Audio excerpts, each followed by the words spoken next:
Bem, meus queridos amigos e irmãos, muito boa noite. Estamos aqui, como acontece todo o terceiro sábado do mês, sempre às 20 horas, com o nosso programaço Portfólio Fontes Primárias. Sempre com Adair Ribeiro, que é o curador do Museu ACOL, Allan Kardec Online, é um dos diretores hoje do CCDPE, Centro de Cultura, Documentação e Pesquisa do Espiritismo, Eduardo Carvalho Monteiro, e autor desse livro documental importante, A Obra Esquecida, de Angeli Torteroli. Daí, como eu falo de Torteroli, eu não tenho feito isso nos programas, porque é de outra natureza, outros assuntos. Claro que a gente indica também espíritos sobre investigação do querido Carlos Sete Baixos, já uma obra importantíssima. Todas essas obras estão saindo sobre documentação, historiografia, não é?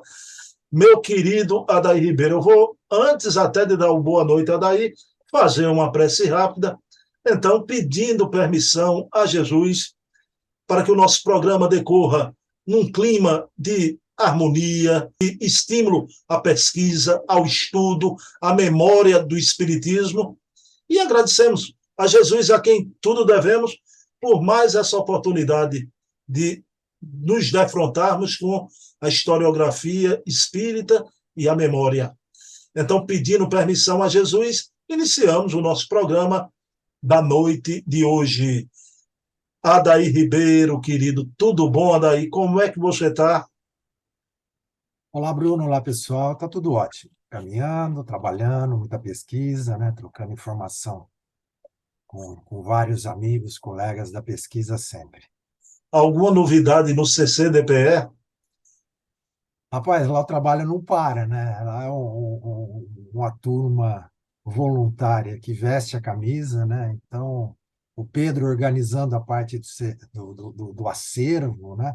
Um grupo muito grande, a Kátia na parte de cursos envolvendo, né, temáticas para estudos muito interessante, né? A coordenação da Júlia. A gente está na parte de parcerias e, aos poucos, a gente está construindo, né, realmente um centro de cultura, como queria o Eduardo, né? Está muito legal. Eu quero mandar um abraço aqui a Kátia Penteado, né? Eu tive o contato, quando você me passou o link para eu participar daquela live, tive um contato, conversei com Kátia Penteado e eu fico admirado do dinamismo da Kátia Penteado, né, É Adair? fato, é É uma fato. trabalhadora realmente impressionante, né? Kátia, um beijo. Adair, e antes da gente entrar nas nossas fontes primárias, né? Rapaz, vocês inauguraram ou ressuscitaram no movimento espírita, né? Essa coisa da pesquisa, a pesquisa colaborativa, né? Rapaz, a nossa querida, porque tem os pesquisadores feios, né? Que são Carlos Sete, você, né? Mas a gente tem essa musa da pesquisa e da historiografia espírita, né? Essa baiana Luciana Farias, a quem eu mando um beijo. A daí, ela entrou em contato com Ana Maria Miranda, não é? Então, conversaram, ela ficou de recuperar os artigos do Hermínio, até um artigo que Ana não tinha, de visionismo e espiritismo, a Luciana passou também para Ana Maria, não é? Então, fora do ACOL e do CSI, existe a vida da pesquisa colaborativa também, viu, Adair? Ah, nós sabemos disso, sim, ô Bruno. A, a, a Luciana, ela não para, né? Ela faz 300 coisas ao mesmo tempo e vai agregando sempre, né? Então, fico feliz aí que, né, mais um link foi feito aí, agregando as pessoas envolvidas com a história, com a historiografia, isso é bem bacana. Pronto, Adair, querido, vamos pôr a mão na charrua. Agora eu estou curiosíssimo para conhecer o mestre ignorante. O epíteto já é interessantíssimo, né? O mestre ignorante. Mas vou lançar uma pergunta que você não vai responder com os lábios. Você vai responder com o que vai mostrar, não é? Adair, a gente precisa de mestre para aprender a doutrina espírita, Adair. Há uma necessidade de mestre? E és ou não? Né? Com você, a palavra, Adair. Vamos responder, ou procurar responder, ou dar a nossa opinião, né, no final. Estamos no nosso programa no número 28, né? Então, esse tema que a gente já desenvolveu em dois outros programas, né? Que é conhecendo o professor Rivaio, os seus textos, as suas escolas, né? Escolas primárias que ele criou, as várias instituições, e quais eram as influências, quais foram as influências, principalmente as pedagógicas, né? A gente fez um tour ali para conhecer um pouco o contexto que estava inserido o professor Rivai, contexto político, econômico. A gente procurou mostrar para a gente conhecer bem, né? Aonde estava imerso o nosso professor. Opa, a Siri entrou aqui. Mas vamos lá, vamos iniciar, Bruno.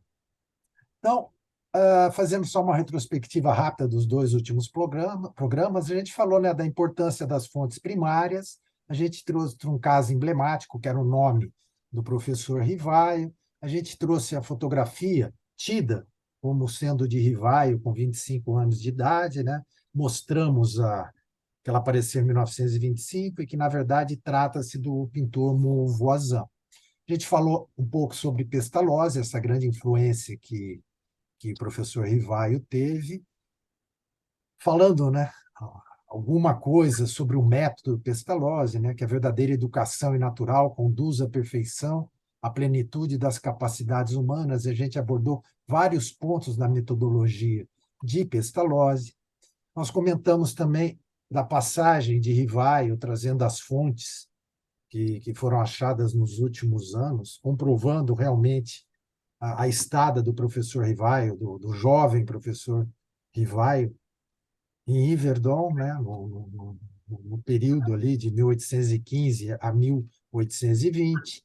A gente falou a influência que a França vivia, né, que sobre a total domínio da Igreja Católica, né, no ensino moral, no ensino primário, no sistema educacional francês, e a gente viu que quando o Rivaio sai para estudar em Yverdon com Pestalozzi, ele sai, né, daquele sistema que a França estava vivendo e mostrou que, em vez de ele ser educado pelos padres, né, pelo sistema Pestalozzi, ele estava sendo educado, né, por verdadeiros irmãos ali no Instituto de Verdun. Mostramos, né, que...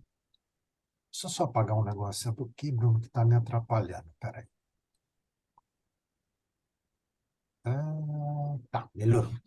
Então, mostramos, né, a prática do mestre-aprendiz desenvolvido dentro dessa metodologia de Pestalozzi, né, aqueles alunos que se destacavam, tinham já atingido um determinado conhecimento em determinada matéria, passavam a auxiliar os seus colegas, né? Então, é a figura do mestre-aprendiz. A gente falou do período de Rivaio na França, logo que ele sai de Verdun, a gente tem uma lacuna ainda que precisa ser preenchida, né, em termos de documentos. A gente não sabe se ele retorna para Bourg-en-Bresse ou vai direto para a França, e a gente passou a ter informações a partir de 1823. Falamos de algumas obras, né, que Rivaio, o professor Rivaio publica, né, o curso prático e teórico de aritmética, que ele publicou em 1824. Mostramos no preâmbulo, né, dessa obra tem um discurso de Rivaio escrito ali, trazendo exatamente considerações em homenagem ao método Pestalozzi.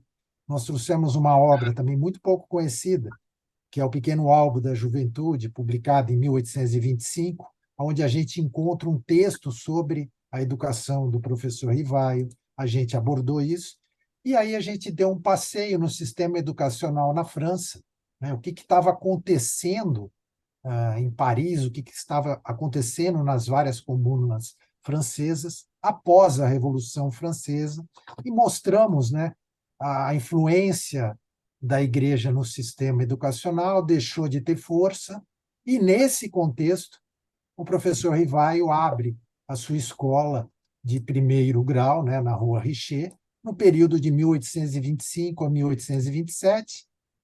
Trouxemos um catálogo, uma fonte primária, né, que fazia a propaganda desse instituto, mencionamos o texto, tratamos, né, de algumas ideias muito interessantes que constava nesse documento, e a gente trouxe um mapa mostrando que era um estabelecimento pequeno, né, na Rua Richer, e ele vai crescendo ao longo do tempo, que a gente vai ver futuramente. Falamos do pensionato para meninos, né, que Rivaio monta na Rua de Valgirar, número 65, e eu parei. Não, não, não parei, não, Bruno. Essa foi a primeira parte que a gente fez. Trouxe uma documentação, né, dessa escola para meninos, o pensionato para meninos, falamos sobre ele, e a gente já vê no mapa que o estabelecimento já era um pouco maior, né, o imóvel já era um pouco maior na Rua de Valgirar, número 65. Trouxemos o jornal, né, o Galinanes Messenger, que era um jornal editado em inglês, em Paris, que é muito interessante, porque o jornal menciona que o método de Pestalozzi estava sendo aplicado na escola do professor Rivaio, mas com melhoras, né? Traz a informação que o professor Rivaio introduziu várias e valiosas melhorias no método de Pestalozzi. Também trouxemos um outro documento inédito, né? Que é tratando esse manual da educação que era implantado na Rua de Valgirar, né? Na escola de Rivaio. Mostramos um, trechos desse manual falando sobre educação moral, que a educação moral não se limitava apenas à instrução, né? E trazia as relações morais, físicas e intelectuais que deveriam ser desenvolvidas com esse método que Rivaio estava trazendo. Então, a gente vê que a instrução elementar seguia os passos de Pestalozzi, partindo de um nível igualmente elementar para o mais complexo. A gente até brincou, fez o link, né, com a doutrina espírita, que a gente vê isso, procurando educar crianças autossuficientes no processo da sua formação. Falamos do plano proposto para a melhoria da educação pública, publicado por Rivaio em 1828. Falamos do sistema educacional na França de 1830 a 1848. Mencionamos que, nesse período, o sistema político francês era o da monarquia de Júlio, né, com o rei Luís Felipe I. Trouxemos a Lei Guizot para contextualizar, para a gente entender, né, que o ensino primário passou a ser obrigatório nas várias comunas, desvinculado, né, da igreja, da educação que era dada, aquela educação moral, toda saiu da mão da igreja e passou para um sistema privado. Nesse contexto é que possibilitou o professor Rivaio abrir as suas várias escolas. Mencionamos algumas particularidades da lei Guizot, né, obrigando a instrução primária nas várias comunas, e os professores eram tanto clérigos como laicos, mas agora sob o controle do Estado. Falamos também, né, sobre as mulheres, que durante muito tempo eram proibidas de exercer a profissão de professoras, a de serem donas de instituições, e aí, em 1834, né, através de uma normativa, houve uma autorização para as mulheres exercerem essas atividades. E hoje, Bruno, então, nós vamos falar de uma outra influência pedagógica do professor Rivaio, que para mim, particularmente, foi uma surpresa, né? Eu não conhecia, e a gente vai falar de uma figura muito pouco conhecida, né, mas já abordada por alguns pesquisadores acadêmicos. O professor Rivaio publicou 2 livros onde ele destacava a metodologia de Pestalozzi, que a gente já abordou, né? O Curso Prático e Teórico de Aritmética, de 1824, e o plano, né, que ele propôs para o melhoramento de uma educação pública na França, em 1828. Segundo esse pesquisador, Bernardo Curvelano Freire, que fez seu doutorado na Unicamp, né, alguns anos atrás, ele detectou na tese e menciona, desenvolve em uma das partes, que em 1848 o professor Rivaio publicou uma outra obra, uma obra didática, que era o Catecismo Gramatical da Língua Francesa. Então, segundo Curvelano, Na dedicatória desse livro, né, de 1848, o professor Rivaio teria feito uma homenagem a esse personagem chamado Joseph Jacotot. Isso chamou muita atenção da gente, porque na biblioteca do ACOL nós não temos, ou não tínhamos, né, essa obra, primeira edição de 1848. Nós entramos em contato com a Biblioteca Nacional de França e pedimos, né, o PDF dessa edição, primeira edição de 1848, que a gente não tinha localizado em lugar nenhum, né, no Google, em nenhuma biblioteca, um exemplar, né, escaneado em PDF. Esse exemplar chegou para a gente. E, curiosamente, na dedicatória, na parte introdutória dessa obra, não tem nenhuma menção, né, a Joseph Jacotot. E a gente falou, pô, a gente localizou isso numa tese de doutorado, né, do professor Bernardo Curvelano Freire. E aí, o que que nós fizemos? Nós entramos em contato com ele, mandamos um e-mail, fizemos o questionamento, olha, na sua tese você mencionou isso, e nós não localizamos. E ele muito gentilmente respondeu. Falou, Adair, ó, há mais de, acho que foi em 2015 que eu fiz a tese, na época eu fiz a pesquisa na França, na Biblioteca de França, né, muitas anotações, e eu não guardei, né, na época eu não escaneei, não fotografei essa obra, né? Então, ele não conseguiu me ajudar com relação à informação que ele colocou na tese dele. E aí, aquele negócio da pesquisa colaborativa que a gente falou há poucos minutos. Carlos, eu estou pesquisando, né, para o programa do Bruno, uma figura nova, Jacotot, né? E o Carlos, falei para ele, olha, eu pedi a obra, não localizou. O Carlos prontamente saiu caçando também, e aí ele falou, daí, a dedicatória, na verdade, está na obra Telêmaco, que o professor Rivaio traduziu em 1830 para o alemão. E aqui, né? O Carlos localizou, eu não tinha, estava procurando e ainda não tinha, mas a pesquisa colaborativa é isso. A gente levanta uma dúvida, traz uma informação nova e a gente corre atrás. E aí está aqui, né? Essa edição é do Museu Acol, eu não tinha aberto ela ainda para ver, é de 1830, e a gente vê na dedicatória da obra a menção ao método do senhor Jacotot. E aí vamos entender um pouco agora o que Adair, está escrito. Adair, Oi, por favor, só uma dúvida inicial. vamos. Provavelmente o pesquisador Bernardo, né, ele se equivocou, né? Perfeito, O local de ele Assis, na verdade, tinha sido em Telêmaco, né?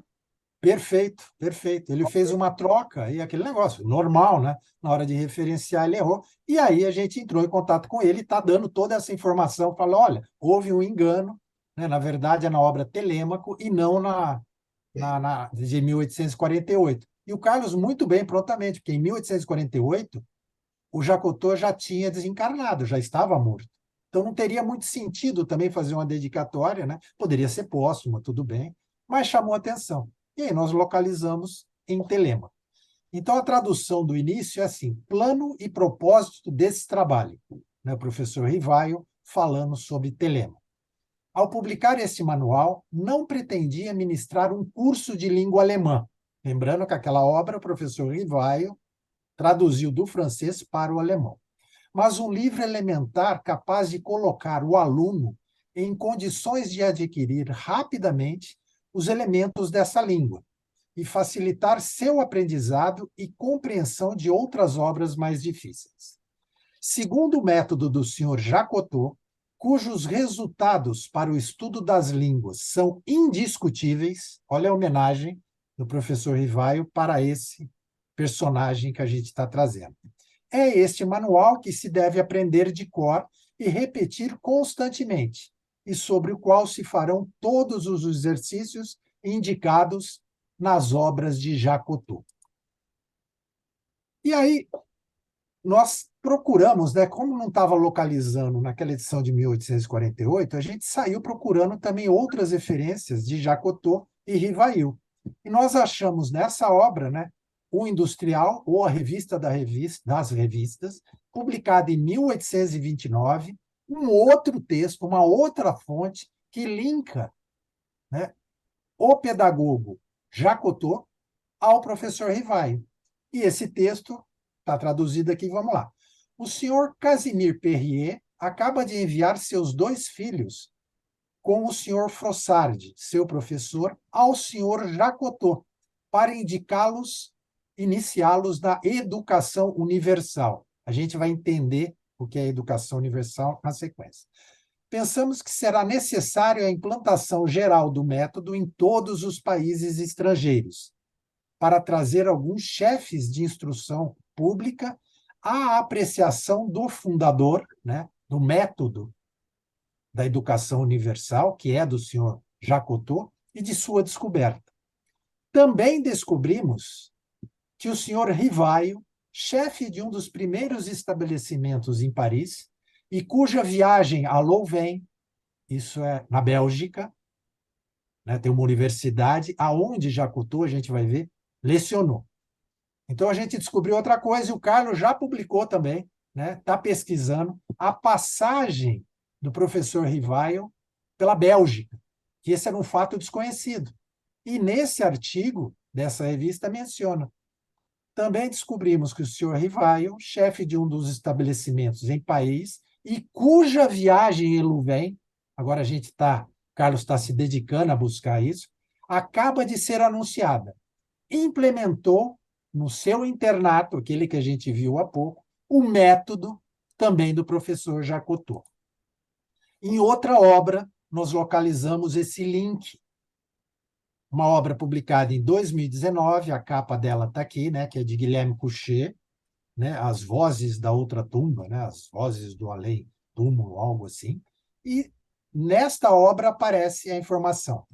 Também se interessou Rivaio pelas ideias de Joseph Jacotot, né, que viveu nesse período de 1770 a 1840, que era um revolucionário francês que ficou exilado na Holanda durante o período da Restauração.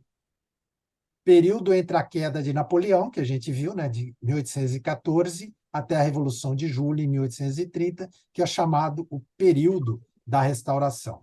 Na época estava, né, sob o domínio ali, a Bélgica, sob o domínio da Holanda, por isso que ele menciona aqui Holanda. Jacotot havia inventado, em 1818, um novo método de aprendizagem de línguas estrangeiras, a partir de uma edição, olha que curiosidade, da edição bilíngue francês-holandês da obra Telêmaco de Fénelon, obra muito difundida. Olha que curiosidade, né? Rivaio traduz do francês para o alemão a obra Telêmaco, e o Joseph Jacotot inicia o desenvolvimento do seu método, traduzindo do francês para o holandês a mesma obra de Fénelon. Nós localizamos nessa obra, fala assim, Jacotot havia imaginado generalizar o princípio, né, do seu método para todas as áreas de aprendizagem, não só para a parte de línguas, né, que ele desenvolveu com a tradução de Telêmaco, mas para todas as áreas de aprendizagem, e batizou esse método de ensino universal, ou método do mestre ignorante. A ideia era, em essência, que qualquer um poderia ensinar qualquer coisa, desde que o fizesse com uma metodologia específica. Rivaio fazia claramente parte desse movimento, né, que é trazido nessa obra, que a gente achou em 2019.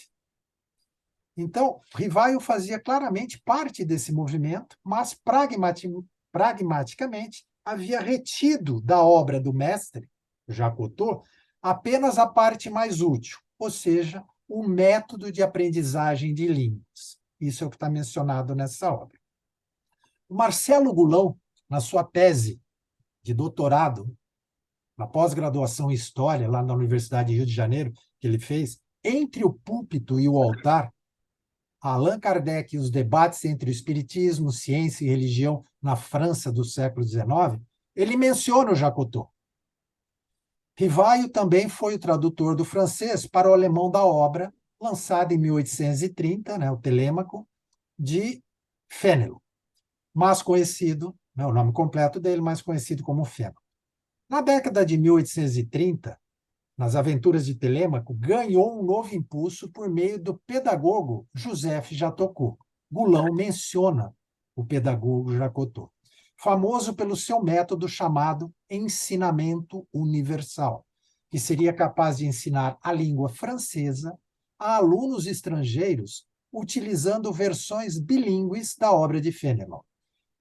E aí o Goulon menciona, en passant, né, muito rapidamente, que esse deve ter sido o motivo de o terceiro capítulo da tradução de Rivaio possuir textos em francês e em alemão. Então, o Goulon também já tinha feito um link entre a metodologia de Jacotot, influenciando o professor Rivaio, mas muito rapidamente o Goulon menciona isso.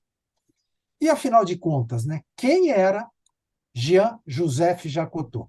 Nasceu em 1770, morreu em 1840, foi um professor francês e filósofo educacional, criador do método da emancipação intelectual, conhecido também como ensino universal ou o método da vontade.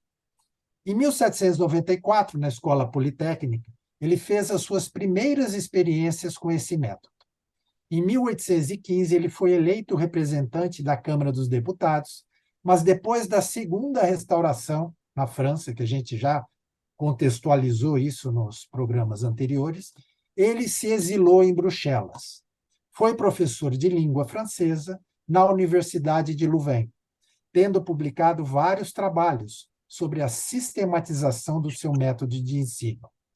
O método da emancipação intelectual, também conhecido como método panecástico, que no francês é panecastique, que significa tudo em cada um, foi adotado em várias instituições na Bélgica, na França, na Inglaterra, na Alemanha, na Rússia, e a gente vai ver também que, inclusive, no Brasil. Baseava o método em 3 princípios. Todos os homens têm inteligência igual. Todo homem recebeu de Deus a faculdade de se instruir. Tudo está em tudo. Né? Esses são os princípios dessa metodologia. Jacotot sustentou que é apenas da vontade de usar da sua inteligência que os homens diferem. Né? De acordo com a vontade de cada um, a influência na inteligência que faria essa diferença, né? A vontade.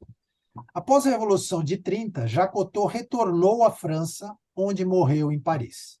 Publicou várias obras, né? Ensinamento Universal, a Língua Materna, em 1823, sobre matemática, em 1827, Línguas Estrangeiras. Foi autor de vários livros.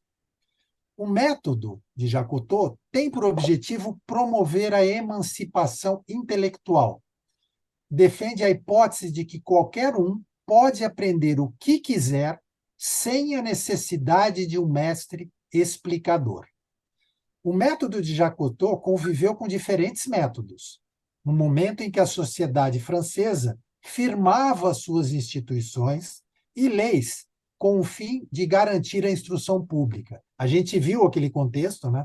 Professor Rivaio escrevendo obras, dando conselhos, dando sugestões para o melhoramento, para a instituição do sistema educacional francês, né? Que havia saído do poder da igreja, agora estava no Estado, e com o objetivo de transformar a condição do homem ignorante e incivilizado em um cidadão esclarecido.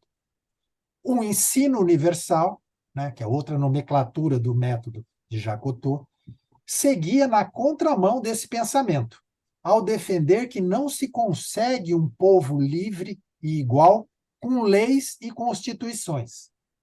E isso o faria destoar dentre os outros métodos. Né? Então, o método de Jacotot, ele entrava em conflito com outros sistemas educacionais que estavam sendo propostos para o ensino francês.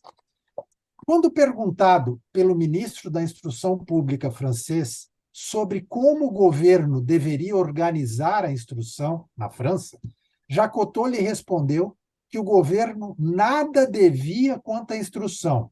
Já não se deve ao povo o que este pode fazer por si mesmo. Era um revolucionário, o Jacotot e o pensamento dele. O método de Jacotot foi esquecido, mas a partir de 1987, né, ele veio de novo a público, foi resgatado pelo filósofo político francês Jacques Rancière, né, que ainda é vivo, nasceu em 1940, autor do livro O Mestre Ignorante. Esse autor ele resgata, né, toda essa metodologia de Jacotot, faz uma pesquisa muito grande historiográfica sobre esse personagem e o seu método de ensino. O método de ensino universal teve amplo alcance no século XIX, estendendo-se a diversas regiões, como a gente já mencionou. Erigiram-se muitos adeptos do método, mas também recebeu duras críticas por parte dos acadêmicos, jornalistas e sociedades de sábio na época, porque era um método revolucionário e questionava, inclusive, o que estava sendo implantado na França. O método previa que todo homem seria capaz de instruir a si mesmo, bastando para isso que se emancipe intelectualmente, né? O tudo, a inteligência era igual, bastaria simplesmente a vontade de cada um. Emancipar-se significa entender que há em todas as pessoas uma igualdade de inteligência, além de acreditar que todo e qualquer produção artística, intelectual, humana, pode ser compreendida por qualquer pessoa, sem a necessidade de explicações para além do seu próprio conteúdo. O ensino universal de Jacotot é, portanto, sinônimo de autoeducação, isto é, a capacidade de todos se instruírem a si próprios. Jacotot aparece em várias pesquisas, em vários estudos de vários pesquisadores. Eu dei uma passeada, né, tentando localizar mais informação. Essa pesquisadora, Cileda dos Santos Santana Perrelli, que é pesquisadora da USP, escreveu um trabalho, Joseph Jacotot, Contribuição para a Reflexão acerca do Conselho de Escola. E ela menciona, Jacotot é um personagem que teceu crítica ao método tradicional de ensino. A verificação da desigualdade como ponto de partida para se atingir a igualdade. Aos ensinamentos socráticos, a escola como instituição organizada para atuar no sentido de diminuir as desigualdades. Jacotot seria um personagem que inovou a pedagogia, e ela também usa, né, o trabalho de Rancière no livro O Mestre Ignorante para construir a sua pesquisa. Quando exilado nos Países Baixos, defrontou-se com um enorme desafio. Né? Jacotot era francês, falava francês e não sabia falar o holandês. Então, o grande desafio dele, como eu vou ensinar a língua e literatura para alunos adolescentes numa condição em que nem os aprendizes dominavam o idioma francês e nem Jacotot falava holandês. E aí ele começou a desenvolver o método dele. Disposto a aceitar o desafio, ele recorreu à edição bilíngue, em holandês, né, francês, da obra de Telêmaco, de Fénelon, que tinha sido publicada em Bruxelas. Por meio de um intérprete, propôs aos alunos, ele fez uso de uma terceira pessoa, um intérprete, para mediar, né, ele, o que ele pensava, o que ele queria ensinar para os seus alunos, que se valessem da leitura de Telêmaco e, amparados na tradução holandesa, procurassem aprender a língua francesa. Depois de certo tempo, ele percebeu que é possível ensinar até o que não se sabe. Ele não sabia holandês, mas ele estava ensinando a língua francesa para os holandeses. Olha que curioso.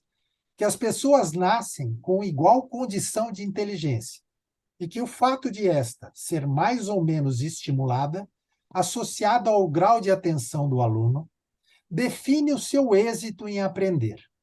Então, o método dele foi criado a partir desses critérios. Desenvolvida a sua vontade em verificá-la, o aluno será capaz de aprender qualquer coisa. Por isso o nome Mestre Ignorante. Ele não sabia o holandês. Por isso ficou conhecido como, né, a metodologia do mestre ignorante. Voltando para o pesquisador Curvelo, né, que fez a tese de doutorado em antropologia social na Unicamp em 2015, A Conciliação Interrompida, Modos de Mediação na França e o Espiritismo Francês no século XIX.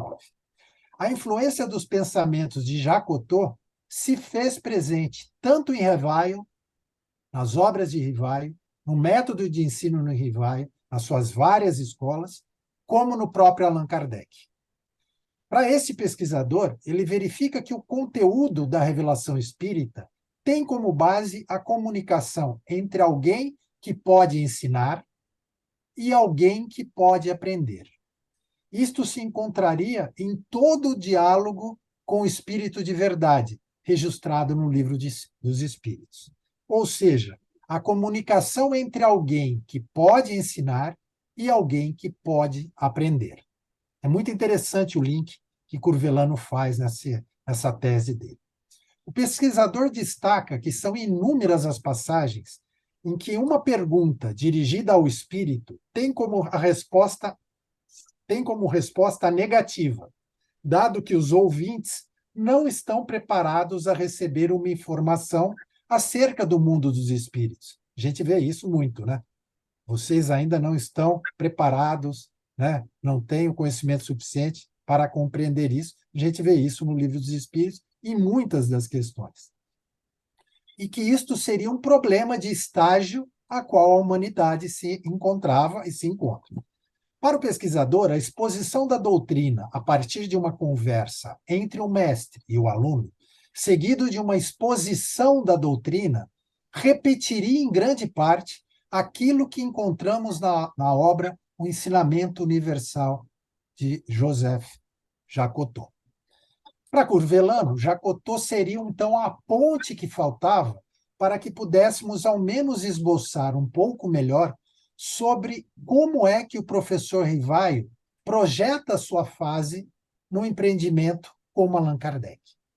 Seria a partir desta ponte que o tema da emancipação e da participação cidadãs teriam lugar, o que ajudaria a mitigar o caráter mais servil que a gente encontra na pedagogia de Pestalozzi, né?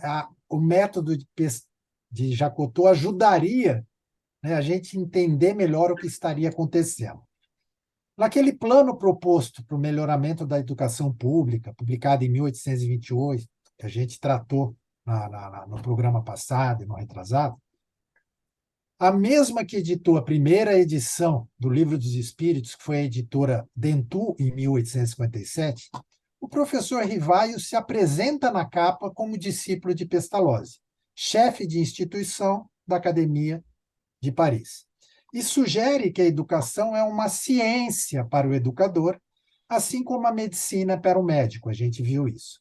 Há todo um método fundamentando a função exercida pelo professor. E respeitar o método com vistas a critérios objetivos seria, por fim, constituir aquela ciência, né? A arte de educar seria uma ciência.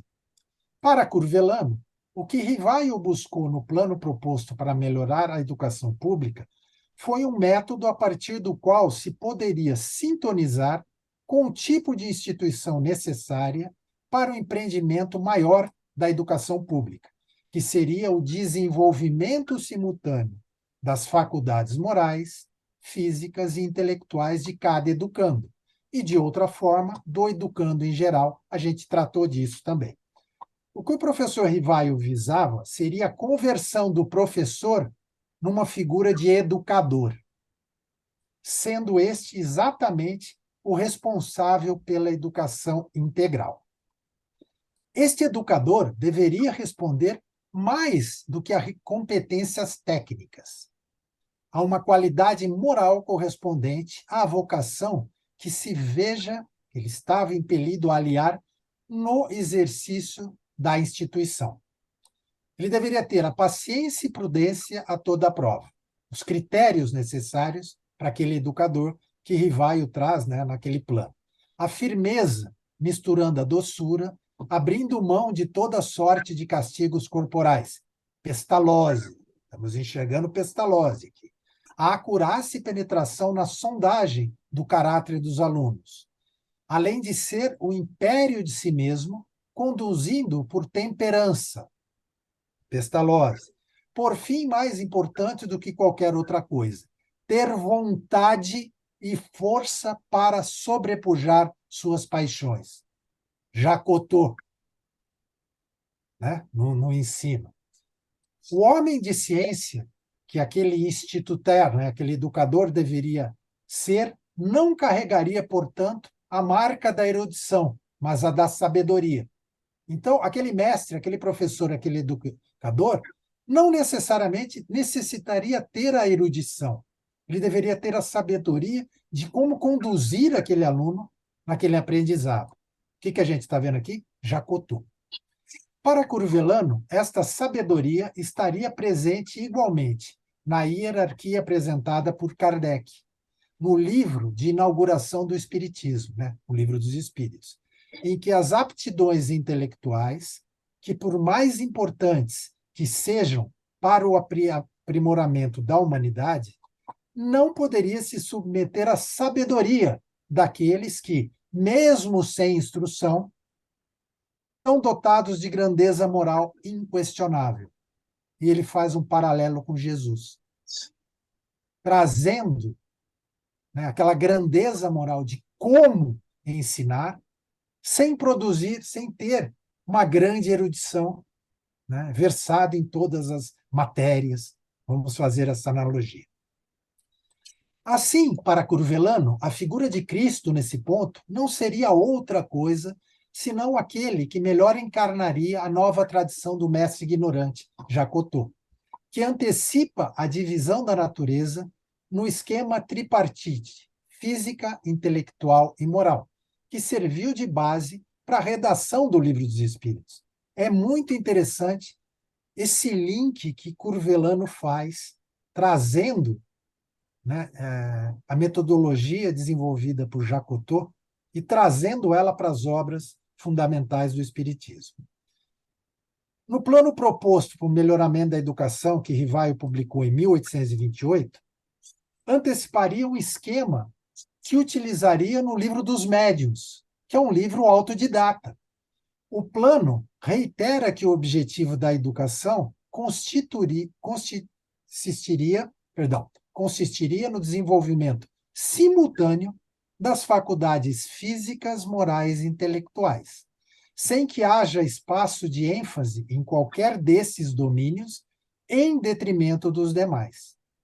Esta modalidade de desenvolvimento integral compreenderia que, ainda que os hábitos adquiridos durante a vida operem com uma segunda natureza, o mais importante está em dar destaque para a primazia da vontade. A gente vê isso em Kardec, nas obras de Kardec, e a gente vê isso na metodologia de Jacotot. A rearticulação entre o físico, o intelectual e o moral fazem com que certas inclinações operem como se fossem um reflexo corporal. E a instrução deve agir exatamente neste balanço, produzindo um novo equilíbrio, sem que, com isso, um instrutor venha se transformar em um tirano aos olhos daquela criança que ela está procurando dar a instrução. E sem que a linguagem seja, por sua vez, um empecilho efetivo, vindo a voltar à sua condição de meio, ao invés de finalidade, né? Então, a linguagem seria um meio para adquirir aquilo. Reiterando a fórmula adotada por Jacotot na sua metodologia, que tudo está em tudo. Também de Jacotot, em que a inteligência é igual entre todos os homens. O pesquisador traz esse trecho de Rivaio, né, no plano de melhoramento, na sua tese de doutorado. Conclua, então, a partir das observações precedentes, que não nascemos nem virtuosos e tampouco viciosos, mas mais ou menos dispostos a receber e a conservar as impressões próprias ao desenvolvimento de vícios e de virtudes. Como não nascemos com tal ciência ou arte, mas com uma determinada organização própria para receber tais impressões, com facilidade de forma com que possam se desenvolver em nós. Sem fazer qualquer julgamento sobre o sistema do Douto Gal, no plano de melhoramento proposto por Rivaio em 1828, Rivaio menciona o Douto Gal, que é Franz Joseph Gall, o médico alemão desenvolvedor da frenologia, pseudociência que envolve a medição de saliências do crânio para prever características mentais. O próprio professor Rivaio, já em 1828, faz críticas ao método da frenologia, tido como ciência na época. Então, sem fazer qualquer julgamento sobre o sistema do Douto Gal, me parece, todavia, que não podemos presumir que uma criança vem ao mundo com uma virtude ou um vício adquirido, e que não se possa dizer, sem escândalo, que ele aporte desde o nascimento o conhecimento musical, por exemplo, embora nasça com organização que lhe permita ser mais ou menos susceptível a adquiri-lo facilmente. Para o pesquisador, para Curvellano, os livros de Allan Kardec apresentariam dois conceitos fundamentais, encontrados no personagem que influenciaram o professor Rivaio. A fórmula emancipatória da igualdade da inteligência de Jacotot e a figura do mestre-aprendiz, presente tanto na obra de Pestalozzi como em Jacotot. Para Curvellano, Kardec, então, teria levado adiante com suas obras o exercício da orientação à distância, com vista à formação de autodidatas. O Livro dos Médiuns, é o exemplo que ele traz, seria a sua forma, uma modalidade de ensino à distância, em que não somente a mensagem da filosofia espiritualista, mas a prática do espiritismo seria ensinada sem a existência de um mestre.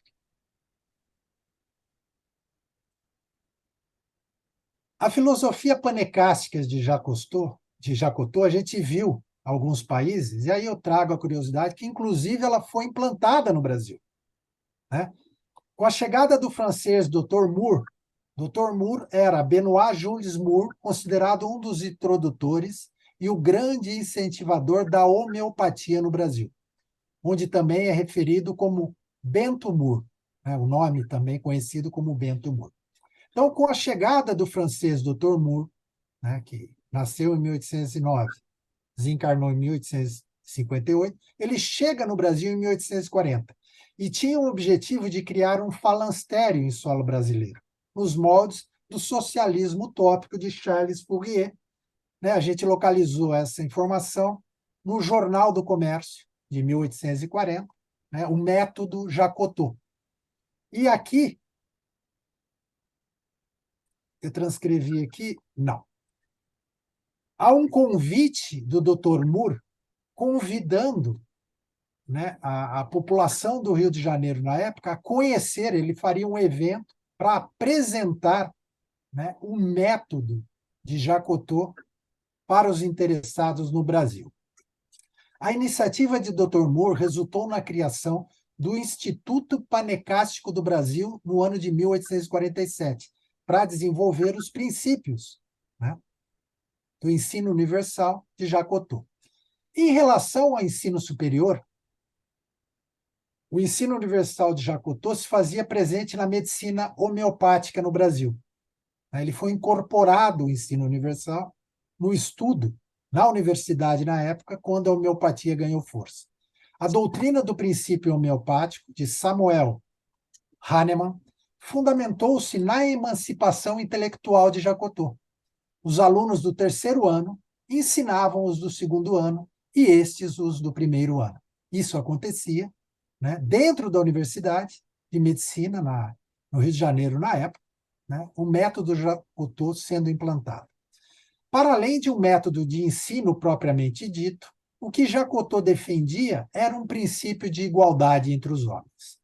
O método de Jacotot influenciou e ocupou o espaço no disputado e conflitante campo das mentalidades pedagógicas e literárias do século XIX no Brasil. Nessa época, né, século XVIII e XIX, o próprio sistema de ensino educacional no Brasil estava procurando ganhar uma identidade. Vários métodos estavam sendo implantados e várias disputas de qual método deveria ser implantado, né, no Império, no Brasil. Bruno, esse é o método Jacotot. Achei esplêndido, né? Jamais ouvira falar. Você sabe, eu fiz geografia e a gente, até no básico de geografia, a gente vê tudo o que é pedagogo, até Comênios me era muito conhecido, jamais ouvi falar em José Jacotot, né? Aí eu tenho no final duas perguntas satélites, que é coisa breve e bem rápida, né?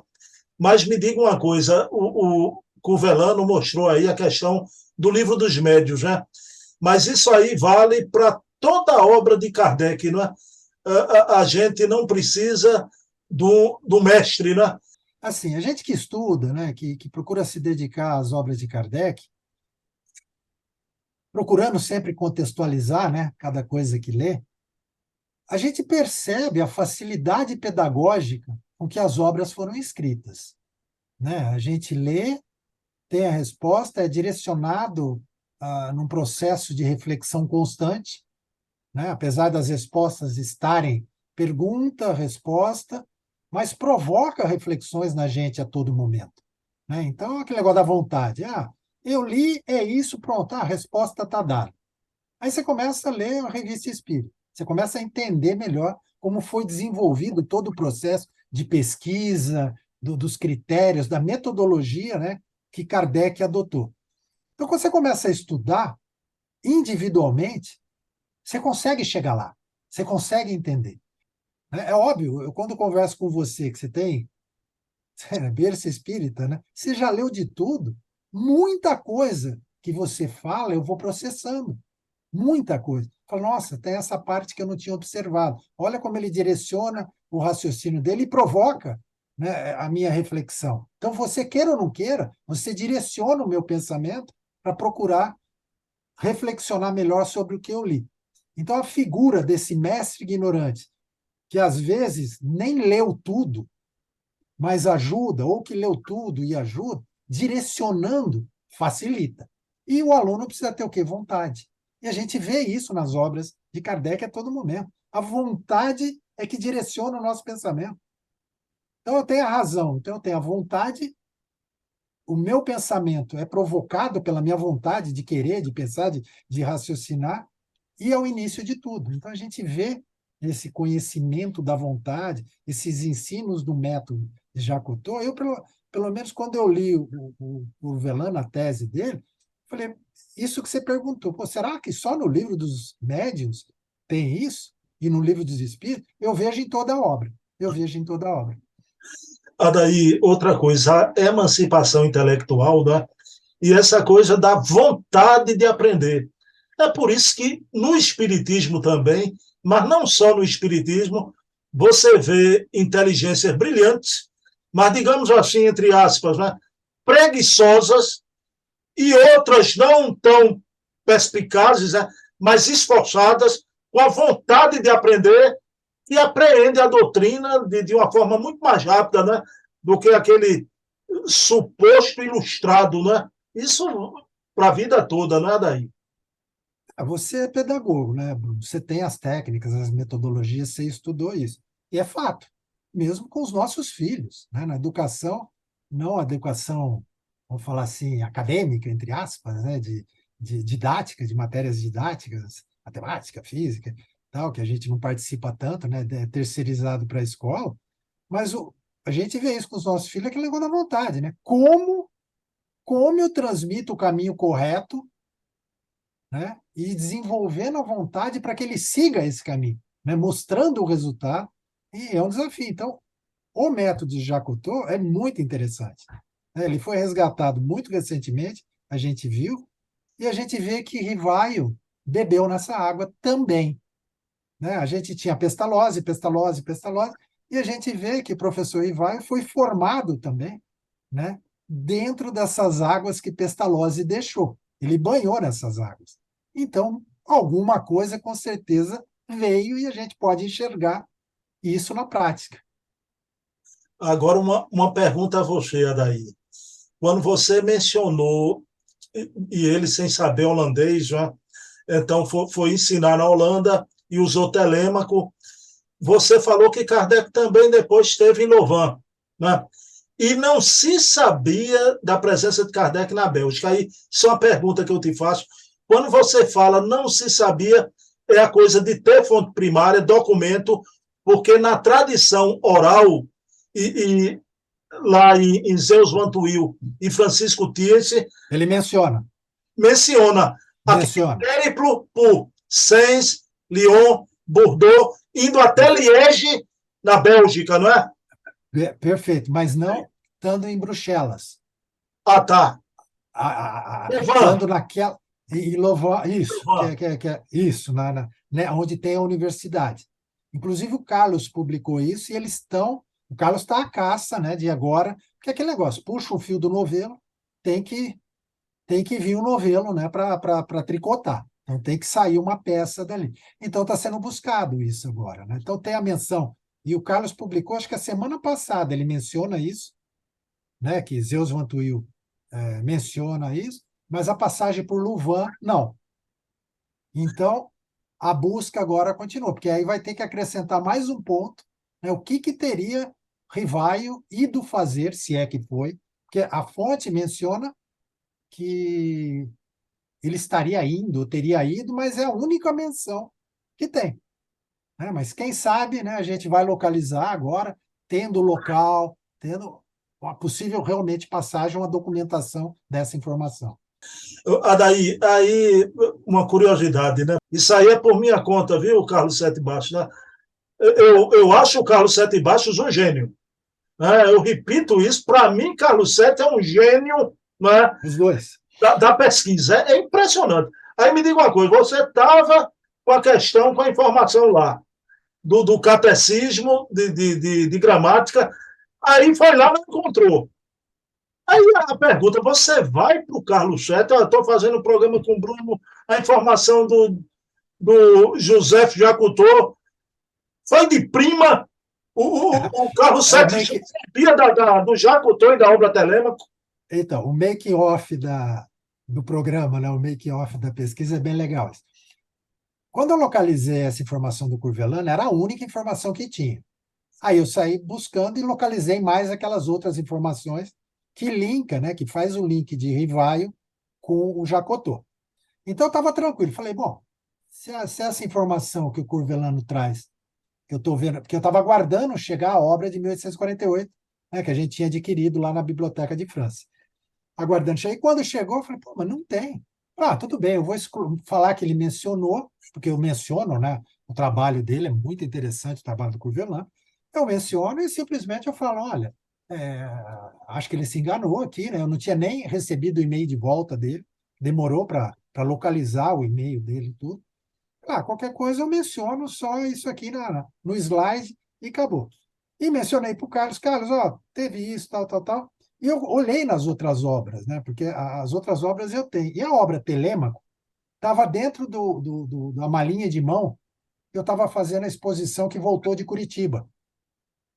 Né? Ela estava dentro da malinha, eu não tinha aberto. E eu não tinha aberto o Telêmaco. Aí o Carlos olhou e falou: ah, não está, né, na coisa. Eu falei, pô, não é possível que o pesquisador tenha inventado isso, né? Não, não tem cabimento nenhum isso, né? Houve algum engano. E aí o Carlos rapidamente ligou, pô, mas Telêmaco, né, que o Jacotô usou, o Rivail traduziu, então, será que não está em Telêmaco? Aí eu falei, cara, eu não olhei ainda, né? Aí ele rapidamente, ele também não tinha o Telêmaco, o gozado é que ele não tinha o Telêmaco. E Mas, eu tinha o Telêmaco, mas estava guardado. O que ele fez? Parece que ele entrou em contato com o Charles Kemp, você vê o que é a pesquisa colaborativa. O Charles Kemp tinha digitalizado, mandou para ele, e aí ele localizou o Jacotô e falou, daí, está em Telêmaco. Falei, ah, legal. E aquelas 3 fotos que eu mostrei do Telêmaco, aí eu abri a malinha que estava o Telêmaco, escaneei, bati as fotos, porque o Carlos também tinha mandado para mim a foto, né, do que o Charles tinha mandado o telêmaco para ele separou e mandou para mim. Então é isso, quer dizer, você solta o fio, aí o Carlos rapidamente entrou em contato com ele não tinha e saímos a casa. Falou, Dair, não, está em telêmaco. Falei, legal, então agora eu amarrei. O que falta agora? Né, formatar tudo isso bonito, agradecer o Curvelano, falou, olha, aqui teve um engano, tal, que eu ainda não fiz, preciso fazer. Eu estava aguardando o programa vir. E aí agora a gente faz tudo o que tem que fazer. É impressionante a pesquisa colaborativa. Eu tenho até medo daí, né?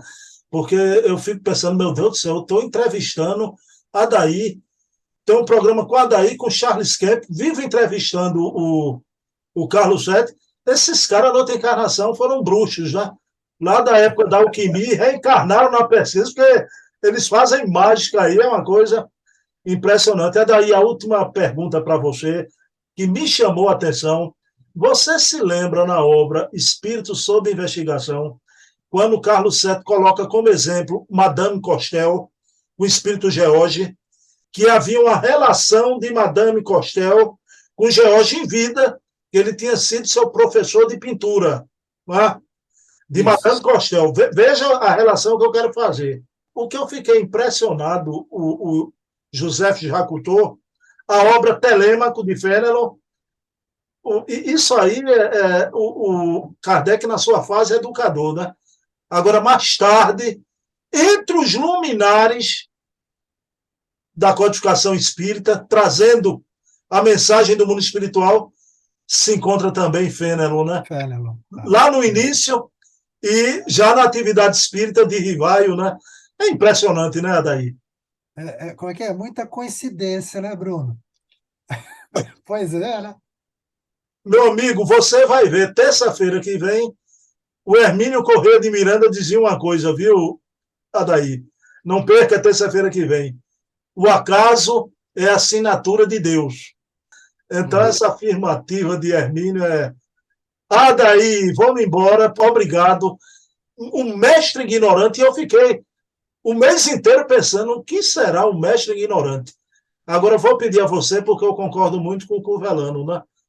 O maior mestre ignorante da história da humanidade, a saber, Jesus. Que link bonito, né? Que link bonito, não é? Impressionante. Então, vamos lá, Daí. Você encerra aí com o maior mestre ignorante da história. Encerra, vamos lá, Bruno. Vamos agradecer a Deus, né? Mais essa oportunidade de estarmos juntos, reunidos, sempre em seu nome, para o aprendizado, para a discussão, para o nosso constante caminhar, né, nessa busca evolutiva, sempre tendo, né, aquela luz na nossa frente, aquele farol na nossa frente, aquele norte na nossa frente, que é o maior exemplo, né, de moral que já pisou no nosso planeta. Nosso amado Jesus, que assim seja. Bem, pessoal, para o mês, né? Continua outras influências pedagógicas na vida de Rivaio, sempre o terceiro sábado, portfólio e fontes primárias, né? Com esse bruxo, esse mago da pesquisa aqui, Adair Ribeiro. Quero dedicar esse programa à minha mãe Eva. Mamãe, um beijo. Te amo como sempre, mais que nunca. Adair Ribeiro, eu desejo a todos que Jesus amanheça em vossos corações e, Adair, que Jesus repouse em vossa razão, amigo, viu? Um Que assim abraço, seja. muita paz. Tchau, Bruno. Tchau, Vai pessoal.